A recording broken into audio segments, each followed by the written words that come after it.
الله الصلاة والسلام على أشرف رسول الله وعلى آله وصحبه أجمعين أما بعد. ഏറ്റവും പ്രിയം നിറഞ്ഞ ഉസ്താദുമാരെ, പ്രിയപ്പെട്ട രക്ഷിതാക്കളെ, വിദ്യാർത്ഥി സുഹൃത്തുക്കളെ, പാവനമായ റബീഉൽ അവ്വൽ മാസം സുന്ദരമായ ഈ സുദിനത്തിൽ നിങ്ങളുമായി സംവദിക്കാൻ തൗഫീഖ് നൽകിയ നാഥനെ ഞാൻ ആദ്യം സ്തുതിക്കുന്നു. അൽഹംദുലില്ലാഹ്. 1400 സംവത്സരങ്ങൾക്കപ്പുറം മാനവ സമൂഹം അധപ്പതനത്തിന്റെ അഗാധ ഗർത്തത്തിലേക്ക് പതിച്ചിരുന്ന കാലഘട്ടത്തിൽ അക്രമത്തിന്റെയും അനൈക്യത്തിന്റെയും കൊടും കാറ്റുകൾ ലോകത്തെങ്ങും അടിച്ചു വീശിയിരുന്നപ്പോൾ സത്യമതത്തിന്റെ സുന്ദര സന്ദേശവുമായി പ്രവാചക പ്രഭു അഷ്റഫുൽ ഖൽഖ് മുഹമ്മദ് മുസ്തഫ സല്ലല്ലാഹു അലൈഹി വസല്ലം അറേബ്യൻ മാനരുണ്യത്തിൽ ആഗതനായി. ജനന സമയത്തു തന്നെ പല മഹാ അത്ഭുതങ്ങളും ദൃശ്യമായത് അവിടുത്തെ ശ്രേഷ്ഠതയ്ക്ക് മകുടം ചാർത്തുന്നു. എന്നാൽ ചരിത്രകാരന്മാർ ഡാർക്ക് ഏജും എന്ന് വിശേഷിപ്പിച്ച 6-ാം നൂറ്റാണ്ടിലെ അക്രമികളും ക്രൂരരുമായ ഒരു ജനവിഭാഗത്തേക്കായിരുന്നു അവിടത്തേക്ക് നേരിടേണ്ടി വന്നത്. സ്വന്തം രക്തത്തിൽ നിന്ന് പിറന്ന കുഞ്ഞ് പെണ്ണാണെന്നറിഞ്ഞാൽ അവരുടെ മുഖം വിവരണമാവുകയും നിഷ്കളങ്കിയായ ആ ചോര പൈതലിനെ ജീവനോട് കൂടി കുഴിച്ചു മൂടുകയും ചെയ്തിരുന്നു. ഇതിൽ നിന്ന് തന്നെ അവരുടെ ക്രൂരത എത്രമാത്രം ഉണ്ടായിരുന്നു എന്ന് നമുക്ക് ഗ്രഹിക്കാൻ കഴിയും. അക്രമവും കൊലയും കൊണ്ടും കൊടുത്തും നിത്യസംഭവമാക്കിയ ആ സമൂഹം മദ്യത്തിലും മദിരാക്ഷയിലുമായിരുന്നു അവർ സായുജ്യം കണ്ടെത്തിയത്. മനുഷ്യത്വത്തിന്റെ ബാലപാഠം പോലും വായിക്കാത്ത സാംസ്കാരിക ശൂന്യരായ ആ ജനവിഭാഗത്തേക്കായിരുന്നു സന്മാർഗത്തിന്റെ സന്ദേശവുമായി നബി സല്ലല്ലാഹു അലൈഹി വസല്ലമ തങ്ങൾ കടന്നു ചെന്നത്.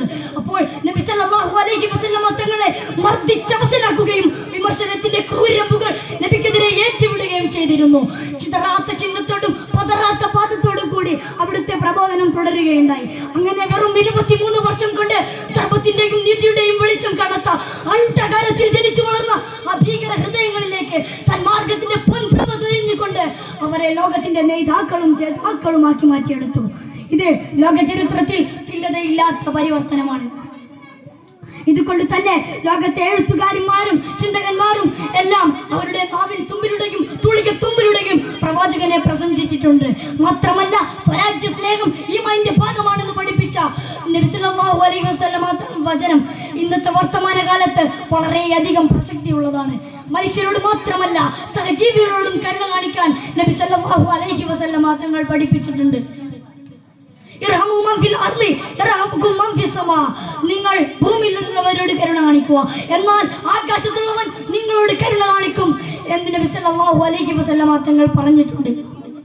തള്ളപ്പക്ഷിയിൽ നിന്നും അതിന്റെ കുഞ്ഞുങ്ങളെ വേർപിരിച്ചെടുത്ത അനുചരിയോട് അവയെ തിരികെ വെച്ച് കരുണ കാട്ടാൻ നബി സല്ലല്ലാഹു അലൈഹി വസല്ലമ കൽപ്പിച്ചത് ഇതിന്റെ നേർ സത്യമാണ്.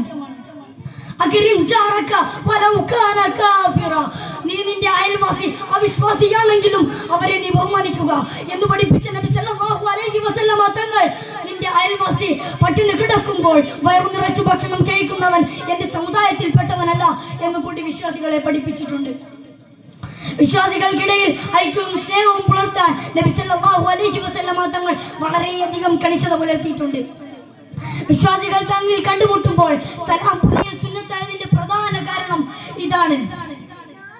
വിശ്വാസികൾക്കിടയിൽ ഐക്യവും സ്നേഹവും പുലർത്താൻ നബി സല്ലല്ലാഹു അലൈഹി വസല്ലമ തങ്ങൾ വളരെയധികം കണിശത പുലർത്തിയിട്ടുണ്ട്. നബി സല്ലല്ലാഹു അലൈഹി വസല്ലമ തങ്ങൾ മരണപ്പെടുമ്പോൾ അവിടുത്തെ പുതപ്പ് ഒരു ജൂതന്റെ കയ്യിൽ പണയത്തിലായിരുന്നു എന്നത് ഇതിന്റെ മകുടോദാഹരണമാണ്. ഇനിയും പറയാനുണ്ട് മുത്തിന്റെ കാരുണ്യങ്ങൾ. സമയക്കുറവ് മൂലം ഞാൻ അതിലേക്ക് കടക്കുന്നില്ല. വസിയത്തോടെ അൽഹംദുലില്ലാഹ്. അസ്സലാമു അലൈക്കും വറഹ്മത്തുള്ളാഹി വബറകാതുഹു. Code number 211.